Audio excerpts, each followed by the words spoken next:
Welcome to the Online Success Journey podcast, your opportunity to discover and learn from entrepreneurs like yourself. This is not your typical podcast, but a place where you can get the real story and find out how real people encounter speed bumps and detours, but journey through to find success. Now here's your host for the Online Success Journey podcast, Patience. Welcome to the Online Success Journey podcast. This is episode 385. Make sure you click to subscribe right now so you'll never miss a journey. I post one episode each week and each guest has a fascinating story to tell. Joining us today is Tina Kalogeropoulos. Tina is a marketing executive, certified career coach, entrepreneur, and business professional. Tina has been in the people business for over 22 years, specializing in B2B and B2C marketing communications. Hello, Tina. Hello, Patience. Thanks for having me today. Thank you for coming. My audience are excited to hear your story. Just start by telling us one thing we are going to learn from you today that will help us on our journey to success. Absolutely. Well, the main thing you're going to learn today is the power of having a career coach and a life coach by your side. And specifically in career and, corporate professionals, oftentimes we're faced with challenges, office politics, some obstacles that are really difficult to overcome. And sometimes we get paralyzed with what to do next. So what you're going to learn is the power of having a career coach by your side, how to go about these processes, and how you'll never feel alone and you'll be able to overcome any challenge or any obstacle you may be facing. Wow. I can't wait to hear more about that. Let's get started with the basics. Can you tell my audience a little bit about your background? Sure. Working from B2C businesses, business to consumer, and business to business marketing for, multi-million dollar, almost billion-dollar organization. And so I came to a certain point in my life where I was recognizing that corporate professionals needed support and they needed an outside, unbiased kind of shoulder to lean on when they're struggling or when they're facing some adversities in the corporate world. And so I thought, you know what, I want to help these emerging leaders and I want to help these corporate executives kind of see what can't be seen. And taking all my experiences and my passion for just wanting to help people and help them find a way out of challenging situations, I invested in myself. I hired my own career coach. I got certified, and I just started, kind of like opening my I'm open sign and letting everyone know that, hey, I'm here to help, right? If you are a corporate professional and you're struggling with what to do next, I'm here and I can help you find your way. Wow. What background, Tina? But why do you do what you do? Well, it's a really good question. I think when I was in my early 20s, I was struggling to find that mentor or that coach. I didn't know what I was looking for at the time, but I needed someone that, was unbiased, that didn't have a hidden agenda, that could help guide me. And yes, I was turning to friends and family and, my partner. However, it wasn't the same as hiring and having someone, on the outside looking in, kind of showing me what can't be seen. And now what I know, I look back to the Tina of 20 years ago and I'm thinking, like, how can I help others? How can I help others that are struggling, that don't know what they don't know, but make it aware to them that this support is available to them. It's not only for the senior leadership. It's not only for the C-suite executives. It is for anyone. Anyone can benefit from having a coach, whether it's a life coach, a health coach, a career coach, just to help you, crystallize what that goal is, what you have your heart set on, and putting systems and processes in place so you can get there and achieve that goal. And then see what's beyond that. That's why I'm doing what I'm doing, because I want to help others, because I know it's available to them. Thank you. Let's put man aside. How do you know you are successful?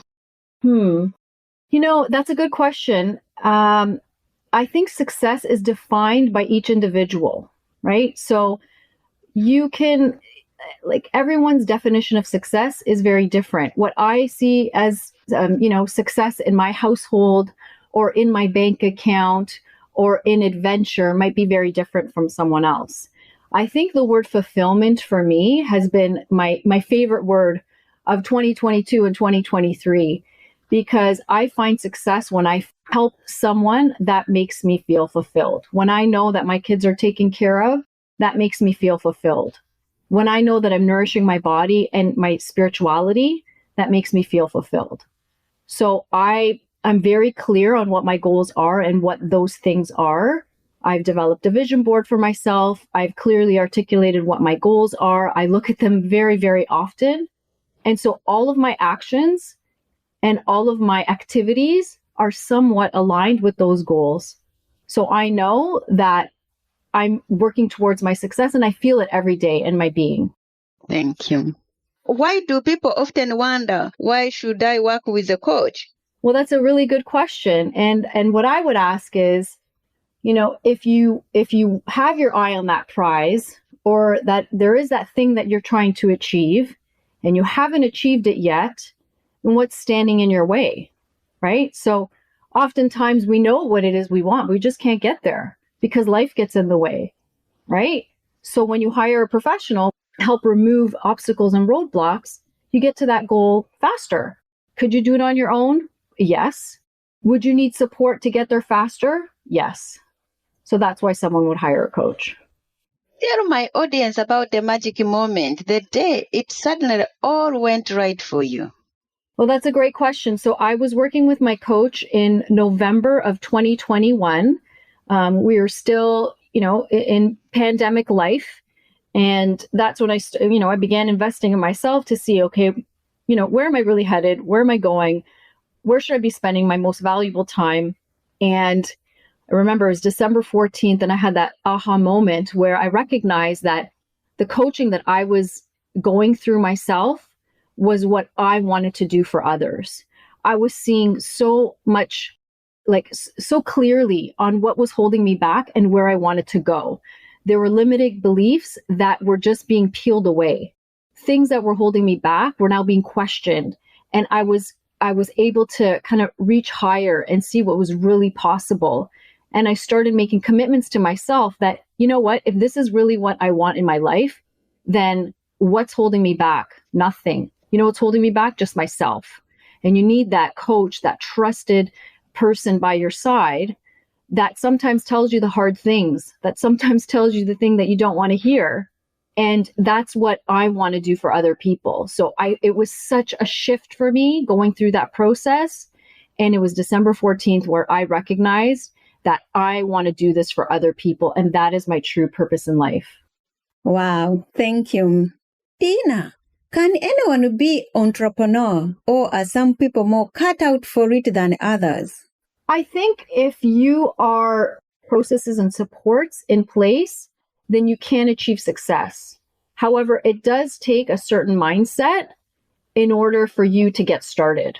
I think a lot of entrepreneurs have an idea, a hobby, sustainable business. And there are other things that get in the way, certainly, right? Like life, financial situations.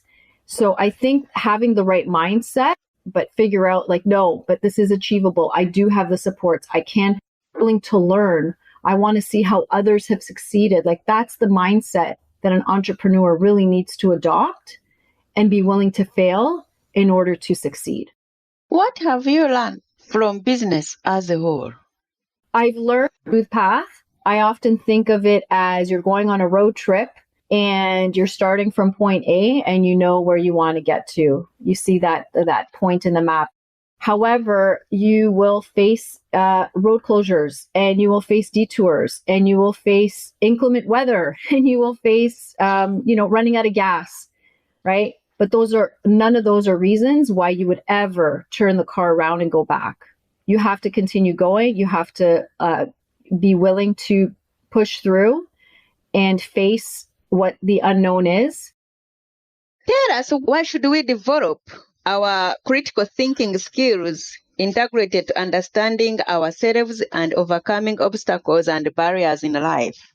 I think critical thinking it's such an important skill to develop and hone in on, because when you're able to elevate your thinking and discover your own core competencies, you're able to position yourself with a competitive advantage, right? So you're able to identify principles and processes and systems to generate those results, right?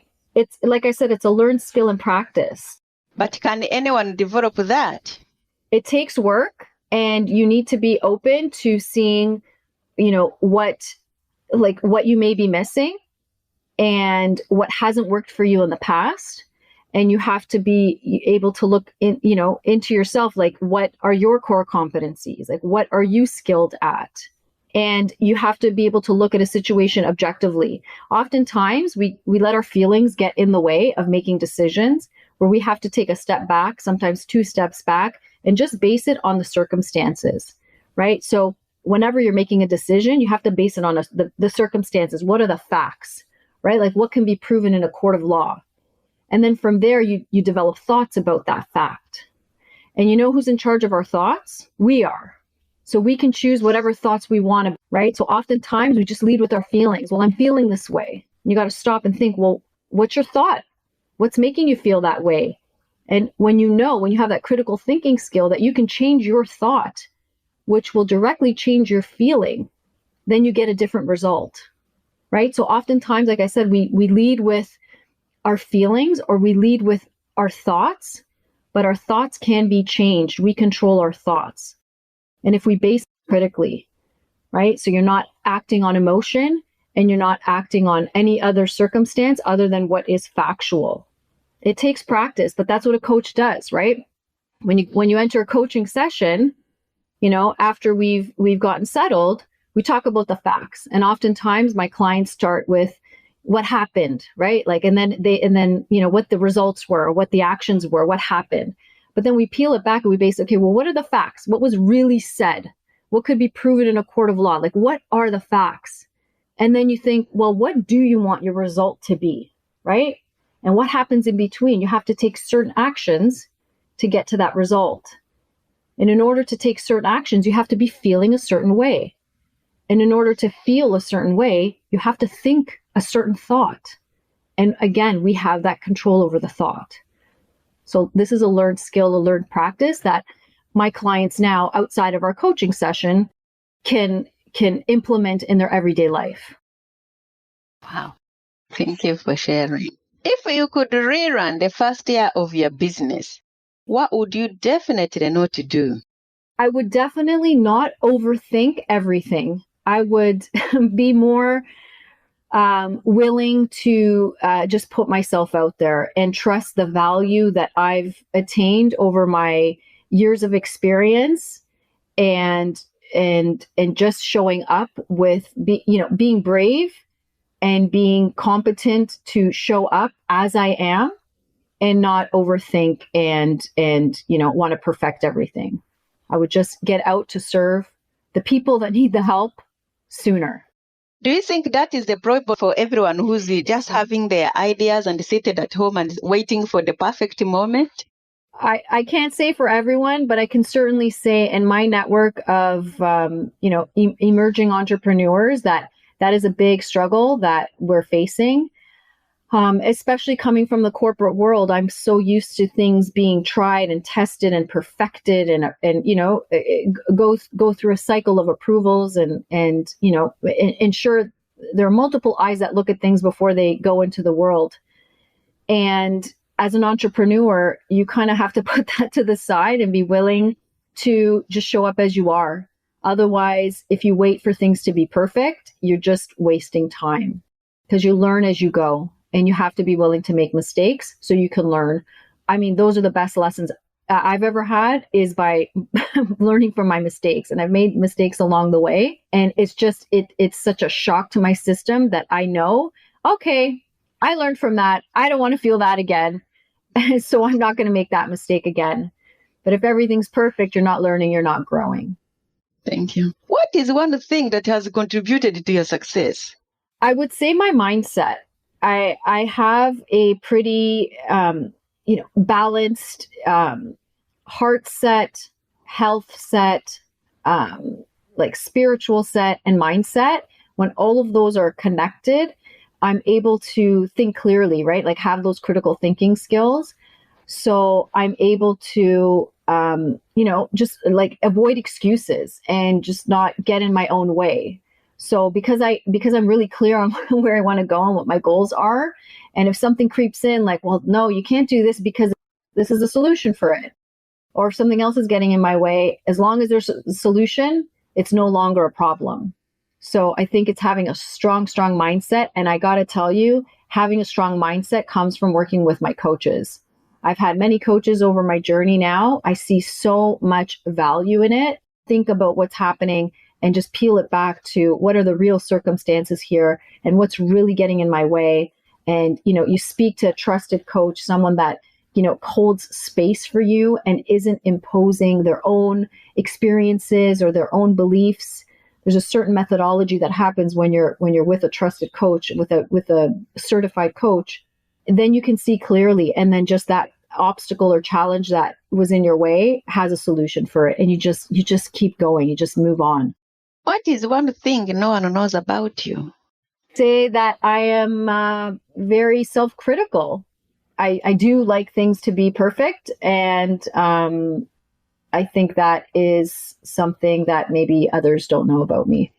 Let's talk about your business. Tell us more about it and how can we join you? Sure. So I love coaching corporate professionals, emerging leaders, all the way up to senior executives, C-suite executives, to identify goals, crystallize what those would look like in the future, and then develop systems and processes so we can achieve those goals, and how to handle change, how to effectively communicate within an organization, how to manage time, and ultimately energy, thoughts, effort isn't wasted on things that aren't directly tied back to our goals and our end results. And where can we find your program? So I have a website. It's called coachingwithtina.ca. Kalogeropoulos, KALOGEROPOULOS. And I am also on Instagram. You can find me. My handle is @tina.kalos. So @tina.kalos. Thank you. There will be more from Tina in a moment. If you are encouraged by Tina's journey, please go to my website at onlinesuccessjourney.com, where you will find more amazing free content. Are you struggling to achieve one or more of your major goals? Do things like fear, confusion, and overwhelm get in the way? Then maybe I can help. I work with clients to support them get unstuck and make massive leaps forward to create their dream life. Go to onlinesuccessjourney.com/coaching and let's chat on Zoom to see if we are the right fit for each other. That's onlinesuccessjourney.com/coaching. Now, Tina, I would love for you to share more with my audience if you are up for it. Yes, absolutely. Thank you. Do you watch movies or read books? I love watching movies, although I've made it a goal of mine to read more in the evenings if I can stay awake for it. What is the best business book you have ever read? I recently read The Oz Principle, and it really resonated with me because it spoke about how you, with any challenge or obstacle, whether it's at work or at home, with family, with children, with a boss, how you adopt the Oz Principle, which is based on the story of the Wizard of Oz, right? So see it, own it, solve it, do it. And so I found the book super impactful. And I read it 2-3 years ago, and I adopt these principles that I've learned every single day in my life. If you are going to keep a note to yourself in your handbag every day, what would be written on it? I think it's simple. I think it's just, I've written this many times in my notebooks. You can do this. What is your next chapter? I think my next chapter has a lot to do with me just opening my sign, right? Like just saying I'm open. I'm open. I'm available to help. corporate professionals find fulfillment in their careers while maintaining work-life balance. So if that means through one-to-one coaching or through corporate coaching, I think that's my chapter, that is going to be the new Tina, that I'm a corporate coach. Do you feel like you succeeded or like you're only on the way? I feel like I'm on the way, though I've succeeded so far. I think we generally put a measure of success on when we want certain things to happen, and they're generally time bound. So I've had to kind of remind myself that there is no defined line, that I'm successful for what I've set out to accomplish to date, and there's a lot more that I want to pursue and accomplish. So success to date, but still very at the very beginning of my next chapter. Will you ever stop? No, never. As we come to the end of our interview, what additional wisdom would you like to share with our listeners? I think that we are our own worst critics. We're the hardest on ourselves. And really, the only thing that's ever holding us back is our thoughts, right? So if we have the power to change those thoughts and empower ourselves to have a more positive mindset, we can accomplish anything we set our minds to. I really, really believe that. Remind us how we can connect with you. The best way to reach me is through my social channels. So through Instagram, I'm at tina.kalos, so tina.kalos, or through my website at tinakalos.ca. Tina, it's been great to have you here to share your online success journey with us. Thank you so much, Patience. Thanks for having me. It was great speaking with you. And hopefully your audience gets a tremendous amount of value through this interview. Thank you. Remember, success is a journey. Don't wait. Let's start the journey. Patience and Tina. This is not the end of the journey. We hope you've enjoyed listening to Patience and her guest, and want you to know that there are hundreds of episodes available at onlinesuccessjourney.com. Patience would like to thank you for listening to the podcast, and she has a free gift for you on her website, including an audio compilation of her guests' best tips, uplifting stories, and even a bit of fun. Additionally, there are special clips of over 250 episodes that have never aired on the podcast and are only available to members of the Online Success Journey. Check the website and click on Join Now to get free and instant access. Of course, you know that listening to the journeys of others helps us each chart our own path. So make sure you're subscribed on the favorite platform you have to be notified as each new interview is posted. There are so many ways to stay connected to the Online Success Journey and listen in. And if you're enjoying the podcast, we appreciate your help in telling others. One of the best ways to share the benefit you get is to rate and review the podcast at Apple Podcasts and other sites. We appreciate your help and your willingness to share the journey. One last thing. If you're feeling a bit lost or overwhelmed on your own journey, Patience can help. Check out our coaching sessions on how to set goals and double your productivity while you're at the website. Working with Patience is a great way to get back on the right path. On behalf of Patience, and until next time, thanks once more for listening. It is our hope that this podcast will guide you on your own online success journey.